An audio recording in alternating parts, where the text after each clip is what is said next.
একদিন একটা খরগোশ মনের দুঃখে নদীর পাশ দিয়ে হেঁটে যাচ্ছিল, কারণ তার কাছে বাড়ি ছিল না। অনেকজনের কাছেই আশ্রয় খুঁজেছে, কিন্তু পায়নি। যেতে যেতে হঠাৎই দেখা হলো তার একটা পুরনো বন্ধু কচ্ছপের সাথে।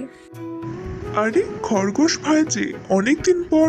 তা কি ব্যাপার, কেমন আছো? মুখখানা অমন শুকনো কেন?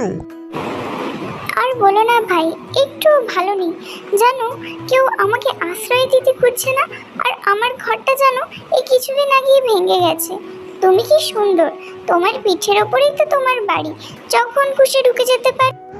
হ্যাঁ ভাই, সে তো অবশ্যই, আমি যখন খুশি ঢুকে যেতে পারি, কিন্তু এর বোঝাও যে আমাকে বইতে হয়। তবে হ্যাঁ, তোমার একটা সাহায্য আমি করতে পারি। আমার দেখা একটা গুহা আছে, ওর মধ্যে তুমি থাকতে পারো। চলো তোমাকে ওখানে নিয়ে যাই। হ্যাঁ এই যে ভাই, এই জায়গাটা, এখানে থাকতে পারো। ধন্যবাদ ভাই।